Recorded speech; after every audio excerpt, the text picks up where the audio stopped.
વલસાડમાં ભારે વરસાદના પગલે જળબંબાકાર જિલ્લાના તમામ નદી નાળાઓનું રૌદ્ર સ્વરૂપ સામે આવ્યું। નદી નાળા ઓવરફ્લો થતાં જિલ્લાના અનેક રસ્તા બંધ। લો લેવલ કોઝવે, નાના પુલના રસ્તાઓ પર ફરી વળ્યા પાણી। સલામતીના ભાગરૂપે જિલ્લામાં 209થી વધુ રસ્તાઓ બંધ કરાયા। રસ્તાઓ બંધ થતાં વાહન વ્યવહાર અને અવરજવર પર રોક લાગી। રસ્તાઓ બંધ થતાં અનેક ગામોનો સંપર્ક કપાયો છે। ઔરંગા નદી કિનારે પોલીસ બંદોબસ્ત ગોઠવાયો છે। મધુબન ડેમમાંથી દમણગંગા નદીમાં 1.30 લાખ ક્યુસેક પાણી છોડાયું છે। હવે આ ભારે વરસાદને કારણે વલસાડ જિલ્લામાં કુલ 209 રસ્તાઓ બંધ કરવામાં આવેલા છે, જેમાં ઉમરગામના 4 રસ્તા, કપરાડામાં 51, ધરમપુરમાં 68, પારડીમાં 44, વલસાડમાં 26, વાપીમાં 9 અને ધરમપુર વાંસદામાં 3 રસ્તાઓ બંધ કરવામાં આવેલા છે।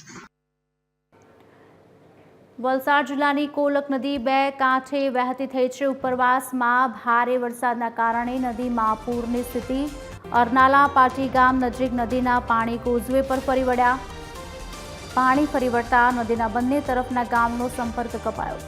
માર્ગ બંધ થતાં વાહન ચાલકોને 15થી 20 કિલોમીટરનો ચકરાવો ખાવો પડશે। અરનાલા પાટી ગામને જોડતો કોઝવે ઉપર અતિ ભારે વરસાદના કારણે કોઝવે ડૂબી ગયો છે અને ઘણા માણસોને આવવા જવાની હાલાકી થઈ રહી છે। અહીં પોલીસ બંદોબસ્ત કરવામાં આવ્યો છે, પરંતુ આવવા જવામાં વાહન વ્યવહાર ખોરવાયો છે અને માણસોને ઘણી હાલાકી વેઠવી પડે છે। 2 દિવસથી અતિ ભારે વરસાદના કારણે અહીં કોઝવે ડૂબવાના કારણે વાહન વ્યવહાર તો ખોરવાય જ છે, પરંતુ જે બીમાર માણસો છે એ લોકોને ઘણી બધી તકલીફો થાય છે હોસ્પિટલ સુધી પહોંચવા માટે।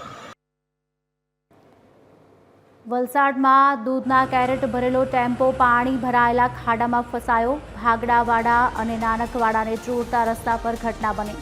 શાંતિવન એપાર્ટમેન્ટ અને દેવ એવન્યુ બિલ્ડિંગની આસપાસ પાણી। વરસાદી પાણીના ભરાવાને કારણે ખાડો ન દેખાતા ઘટના બની। અન્ય વાહનમાં દૂધ લઈ જઈ વિતરણ કરવામાં આવ્યું। ખાડામાં ફસાયેલા ટેમ્પોને ટ્રેક્ટર વડે બહાર કાઢવામાં આવ્યા।